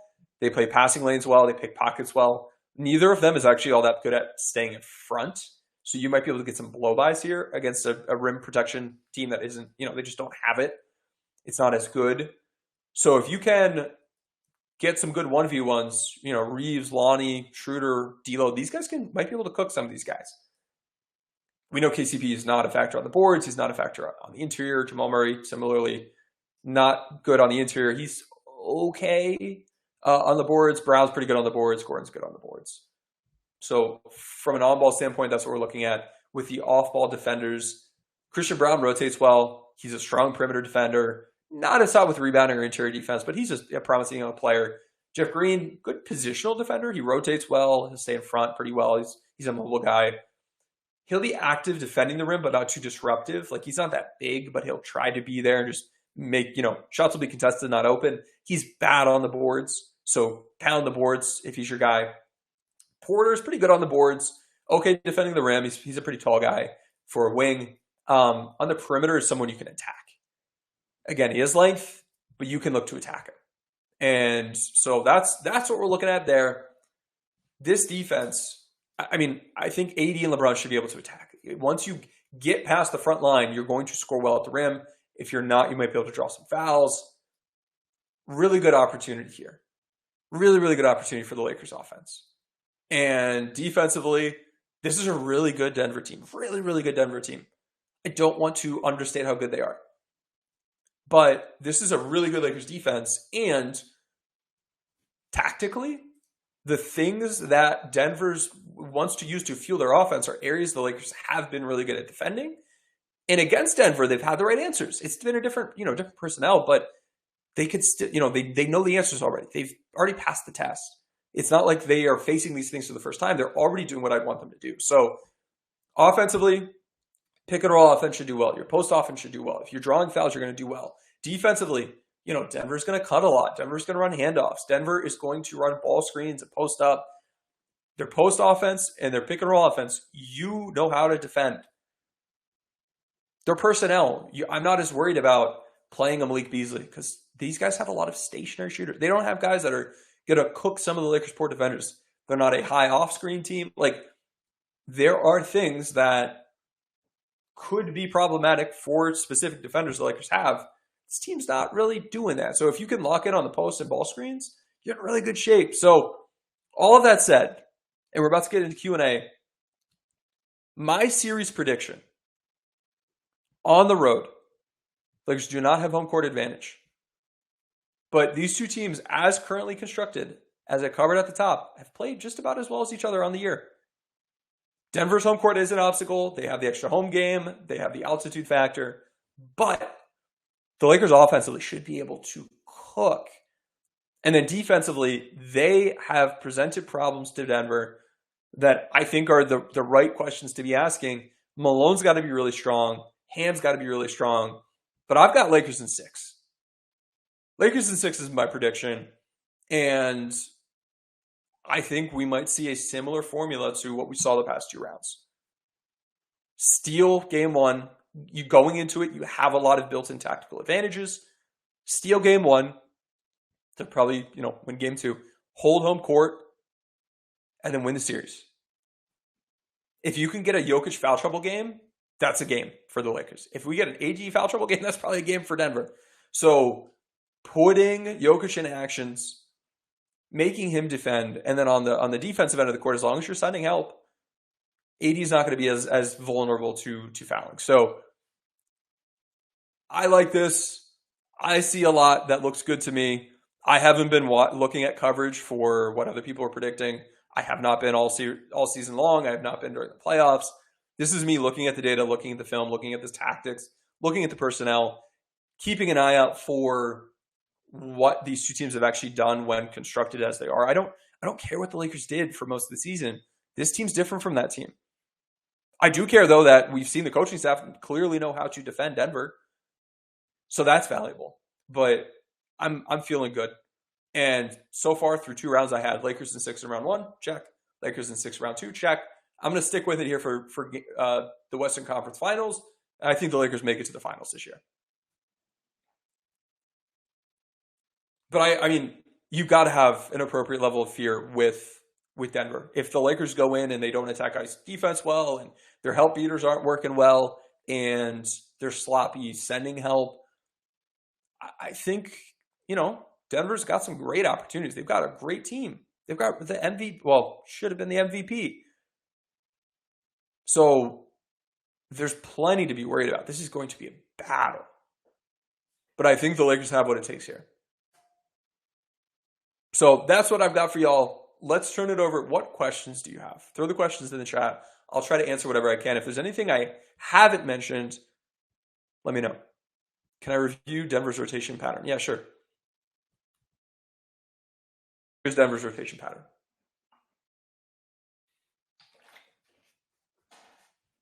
So Jokic out to start the second and fourth quarters. Jamal Murray out like just before the end of the first quarter and a little bit after starting the second quarter, and then mirror that for the second half, but usually he'll probably play the full fourth. But they play an 8-man, and it's pretty standard.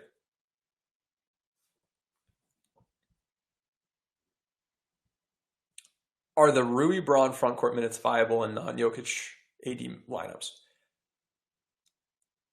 So I wouldn't like, I would much rather have, if Bamba's healthy, get Bamba out there. If he's not, then get Wenyen out there. Like, I would rather be running high drop and defending that way, because you're still gonna you will have Murray out there. With Jokic out of the game, with AD out of the game, it becomes a Jamal Murray pick and roll show, and you can go two routes. Either you can go super similarly sized and switch a bunch, which defensively has some viability, or you can just stick a big man out there, keep running high drop, and you should be fine. Offensively, though, if the Lakers are small, Denver is small, what's Denver going to do on defense? Denver's going to switch a bit more on defense. And if the Lakers don't have the size, just like we saw in round one against Memphis, if they don't have the guys to actually, seal, slip, get lobs, their offense for the Lakers is what I'm more worried about. Now, there are perimeter defenders here that you can attack, and there's a lack of interior defense, with or without Jokic out there. So the Lakers I think they have more opportunity to do well this series than they did round one playing small. I think it's viable. To answer your question, yes, I think it's viable. I would still play big, but I do think it's viable. What scares me the most is if the Lakers stick 80 on Jokic and they're sending help, and Gordon is flashing from the weak corner and able to just get in front of Austin Reeves or D'Lo or Schroeder or somebody, and they're the ones on the weak side trying to defend that cut, and then with the skip pass, that to me is problematic. To me, it's imperative that the Lakers keep AD. If they want to do the best they can do, put Rui onto Nikola Jokic and let AD be that lurker off ball that's able to hunt and erase the weak side. If they don't, I think if they play it just incorrectly, I think that could be problematic. And then offensively, it's all right, can you continue attacking ice defense? Because they don't do it a lot, but I would imagine they'll do it given what we just saw this past round. Will Mo Bamba play more than Wenyen and Thompson? For the series, no, he will not, because I don't think we're going to see him play the first 3 or 4 games of the series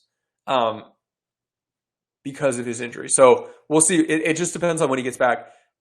Even when he gets back, we haven't really seen him play much at all with the Lakers. So I don't know the degree of comfort from Darvin Ham to a guy just coming off injury who has not played meaningful minutes in a bit, who has not played meaningful minutes with this team this season, really at all. So I think we may reach a point where it's he's healthy, he's not being utilized. Darvin Ham, we're upset at you. When, from Ham's perspective, this guy hasn't really proven much with us because he got injured and then he just didn't have that opportunity. So I think Wenyen is going to get more early minutes. I don't really see Tristan Thompson minutes coming unless the Lakers just get in foul trouble. So that's what I see there. Am I concerned about the Jokic grab and go ability in transition, especially given how many plays AD doesn't get back in time for? Yeah, this is part of why Denver is the number 1 transition offense from an efficiency standpoint.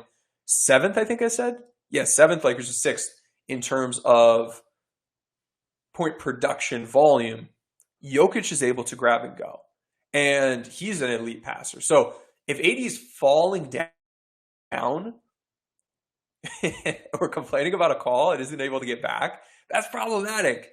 So, Denver not needing to allocate guards to like run back to the rebounder and get the ball and then go run. And now you've got two players, behind the play.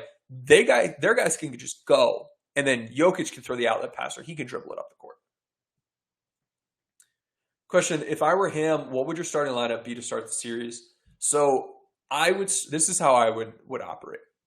I would have, let's think about this here. D'Lo on KCP, Reeves on Murray. I would have I'd stick AD on Gordon, Rui on Jokic, anticipating helping on every Jokic post up.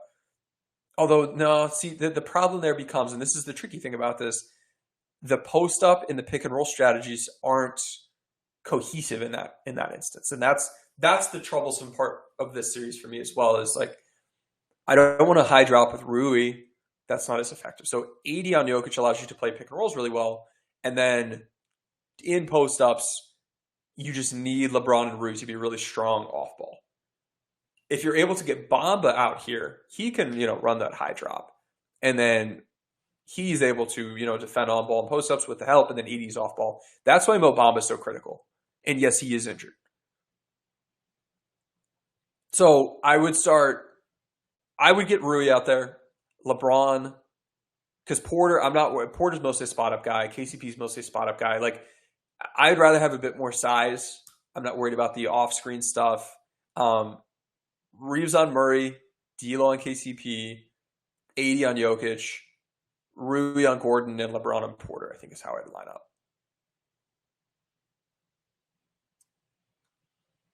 Question, who else on the Laker bench will be valuable aside from Dennis and Rui? Let me, where's that part? No, that's here. So,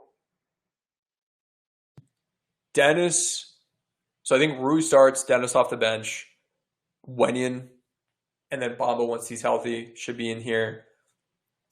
I'd love to give Troy Brown another opportunity. I think his rebounding defensively, especially against a team that has wings and guards that will crash, I think could be important. Brown, if he's in theory able to hit his three, like with any of these guys, it's like if they hit the threes, good. If they don't hit the threes, bad. You can say that about any of Rui, Vando, Brown, or Lonnie. I think one of Brown or Walker, and then probably some Vando time. But if they offensively are just leaving Vando and that's hurting the Laker offense, I think you quickly pull the plug there. And I think you play Troy Brown and Lonnie Walker, Rui, Wenyen, and Dennis off the bench. Actually, you probably just don't play Brown, or you play Brown just a couple of minutes.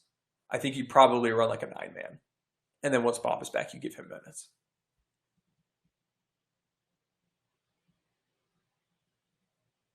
Are you confident in Rui /Wenyen/Bamba and high drop against the Jokic Murray ball screens? I feel okay about Wenyen and Bamba, Rui not as much. What defensive scheme would you recommend non-AD minutes? It depends on the personnel. If you're small, switch. If you're not small, high drop. Isn't the offensive rebounding a big mismatch advantage for the Nuggets? In their favor? I think is what you mean. Yeah, that's what you mean. If you're playing small, then it is. I think AD should be able to do well on Jokic. Gordon is problematic, and then they've got guys that crash. This makes them vulnerable with their transition defense. The Lakers need to box out. That is a vulnerability for this team. Because, yeah, they are a good offensive rebounding team. Let's see. Yeah, I think Troy Brown could get some minutes this series. We should attack Jamal Murray a lot like they did with Steph. Yeah, I agree. How many minutes for Bamba? I think he's someone that can be the single big or play alongside AD. So I would not have any problem with him playing like 15, 20 minutes in theory. But if he only plays during the non-AD minutes, that works too. How much will LeBron guard Jokic? I feel he has the strength and quickness to give him problems. So how much will LeBron guard Jokic when Jokic is on offense? I mean, Rui or LeBron, I think you could stick on Jokic as like post defenders. So here's an element. If Jokic is out there and Murray's not out there, then yeah, I'd feel better about sticking one of those guys on Jokic, and then in ball screens, I'm not as worried. I want to be helping regardless with Jokic post up. So you start off with 80 on him. Jokic trying to guard LeBron, I think could be problematic for Jokic defensively. Which of our role players do you think can step up this series? I think Reeves is going to do well. Depends on how you categorize D'Lo. D'Lo would count here if you call him a role player. Bamba, this is just like the perfect Bamba series to me. I think Dennis, with the lack of rim protection and the poor perimeter defense for some of these guys, has an opportunity to cook. Those are some of the, and then Rui. I think this is a great Rui series, defensively and then offensively.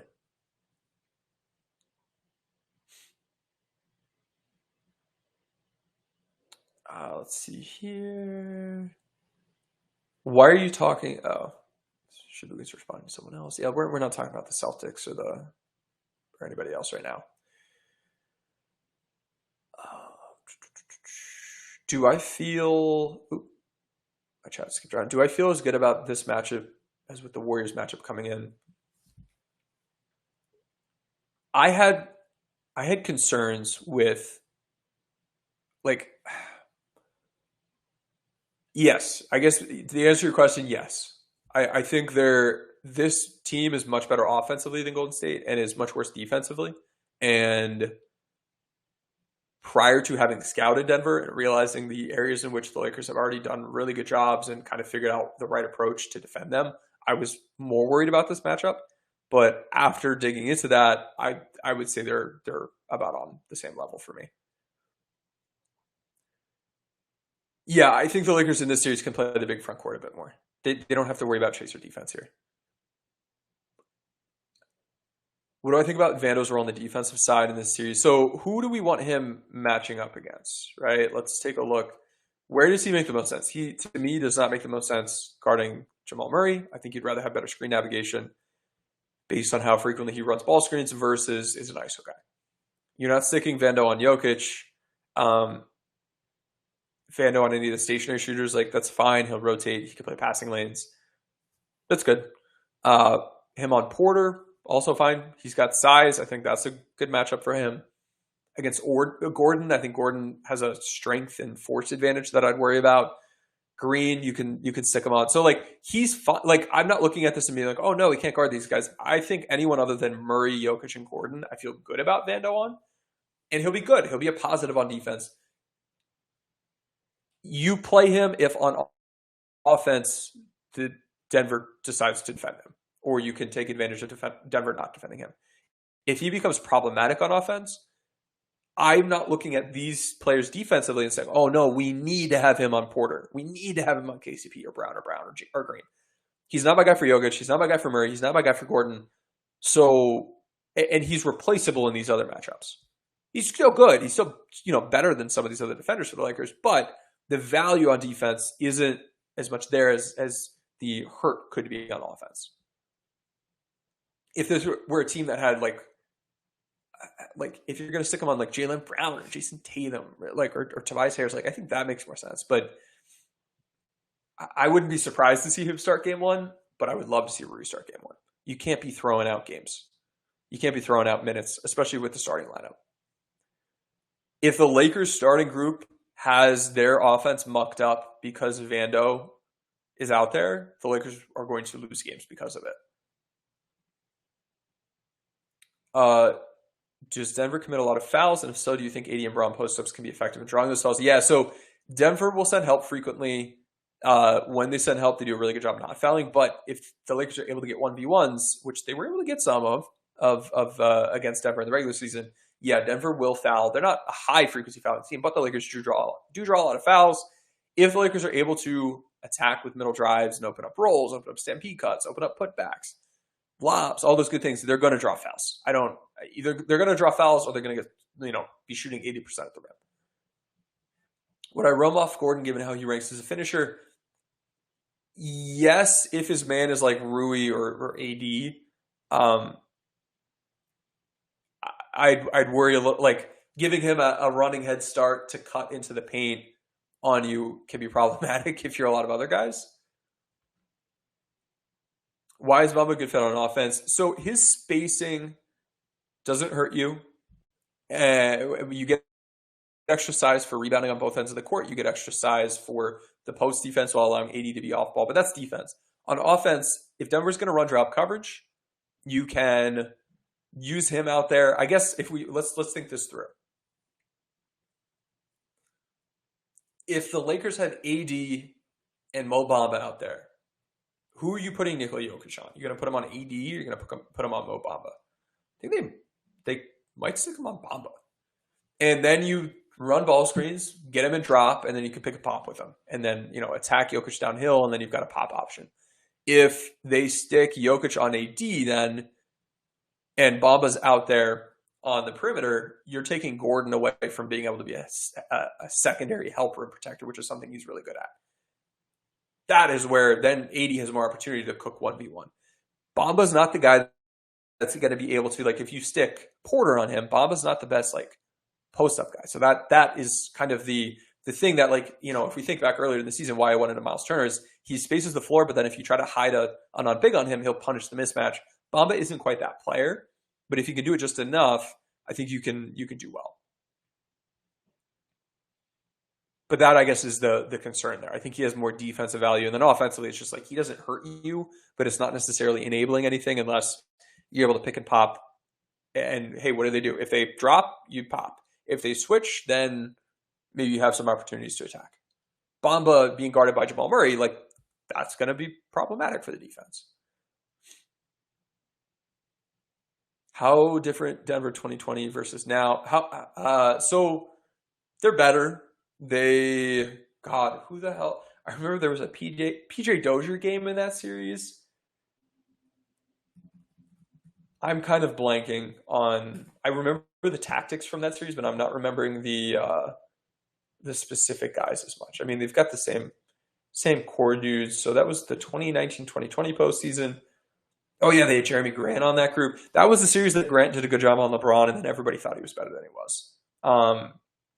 They had Monte Morris, Paul Millsap, Gary Harris, Torrey Craig.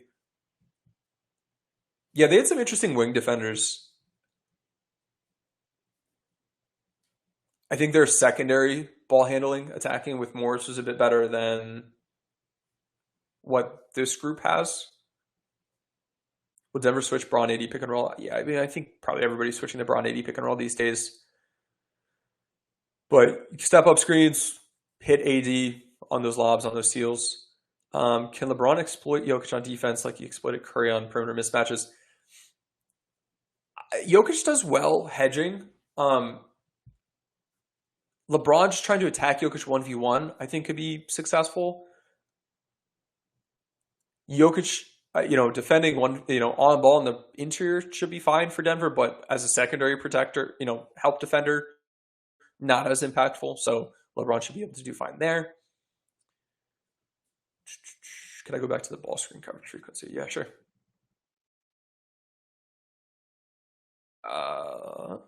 Here we go.